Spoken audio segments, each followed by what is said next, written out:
The Minnesota Vikings 2021 schedule breakdown is here. I am your host, Dalton Miller, joined as always by my co-host, Ian Cummings. And as always, we're going to get right into it. The most difficult game on the Minnesota Vikings schedule, Vegas has as the Ravens in week 9. Do you agree with Vegas, Ian? Yeah, I think you could pick the Ravens week 9. I think you could also go in the same division, pick the Browns versus the Browns week 4.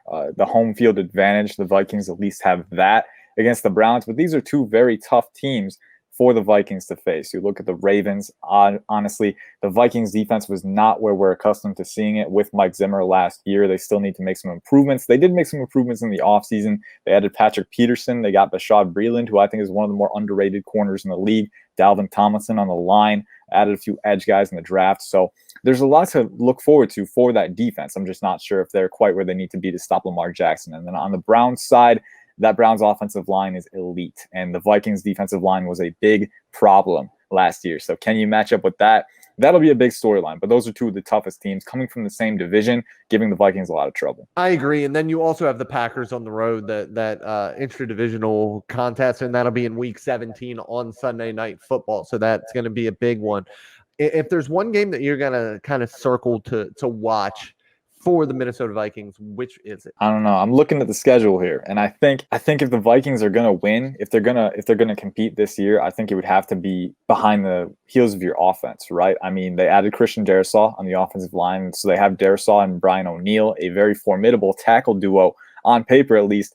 They added him, and then they have Justin Jefferson and Adam Thielen coming back as that dynamic wide receiver duo. Dalvin Cook still in the picture. How the offense fares with 𝗙𝗢𝗥𝗢𝗧, I can't remember his first name, but I know they've had a lot of turmoil at offensive coordinator with Kirk Cousins and Mike Zimmer. So seeing how that unit kind of settles is going to be big. And I think going up against some of the teams that you're going to see put up more points, I think the Cowboys is one that I'm really watching. I would also look at the Chargers with Justin Herbert at the Chargers. He has a big arm. He can really press that Vikings secondary. I think those are two matchups that I'm looking at. Two teams that are also kind of, I think the Cowboys are in a tier above the Vikings. Personally, I think that the Chargers are kind of in that same tier where we don't quite know what they're gonna do. We don't know how they're gonna fill out this season. And these are two teams that could contend based on how everything plays out. So I think that that's one game could be pretty decisive when you look at where these two teams are headed. One moving up, one in danger of moving down. And I think the Vikings offense is ultimately the driving force behind winning that. Yeah, for me, I think it's the Rams game in week 16. And I say that simply because I want to see Jalen Ramsey shadowing Justin Jefferson, and I want to see that individual matchup. That's something that we haven't talked about here a lot during these schedule breakdowns, is these individual matchups. And I think that's the one that I'm kind of circling the most here, because I want to see what happens with Justin Jefferson in year 2. There's almost no way that he can replicate what he was able to do as a rookie in year 2. It would be unbelievable. He's a great talent, but everything came together as a rookie. If he can get another 1,200-yard season as in your second year in the NFL, that's still outstanding. And for me, that's not really it's not a downgrade. He just caught lightning in a bottle in year 1 and had one of the best rookie seasons of all time. He should have won Offensive Rookie of the Year, in my opinion. That's neither here nor there. What game are you circling as the defining game of the season for the Minnesota Vikings? Yeah, so it depends, man. It depends, because I know some people are really low on the Vikings this year. Some people are like, yeah, they're going to be toward the bottom of the NFC North. I'm not quite that low on them. I don't think they're bona fide playoff contenders yet, honestly. But I don't think they got worse from last year. I think that they added a few pieces on defense. Their defense was very bad last year, okay? And Mike Zimmer, the offense, they've kind of been living in the Stone Age, man, with those play scripts, and they're always getting behind, and they're having to play catch-up.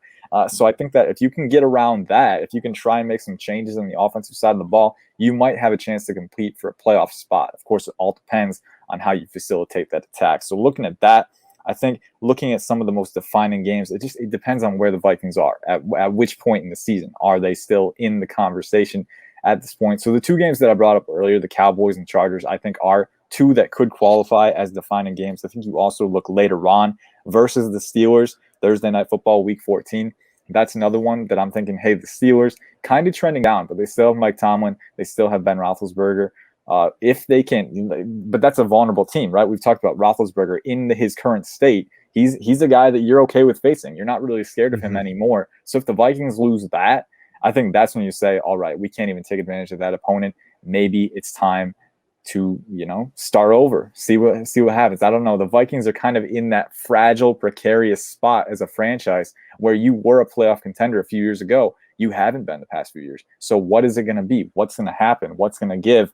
And I think that those games against those has-been teams, if they can't even get that, I think that says a lot about where they are. I'm a big bye week guy. I've been a big bye week guy on all of these videos, and I'm going to be a big bye week guy on this one as well. For me, the defining game of the season is against the Dallas Cowboys. They play at 1 o'clock on Sunday, the week prior to the bye, and then they don't play again until Sunday Night Football that next week against Dallas Cowboys. Come in with a good game plan. Dallas Cowboys are a team that have been vulnerable against the run over the past couple of seasons, especially when they play good running backs. Dalvin Cook is a good running back. So it'll be very interesting to see how that turns out. If they're able to beat the Dallas Cowboys, go on, play a good game against the Ravens and then beat the Chargers, that's a huge 3-game stretch for them. But I think that first game, that Dallas Cowboys game, is going to be the defining game of the Minnesota Vikings season. Vikings fans, get your horn out. Use that horn to blow us up on YouTube. Let us know in the comments what you think the most difficult game of the season was, what you think the most pivotal game of the season is, and which game you guys are circling on your calendar to watch the most.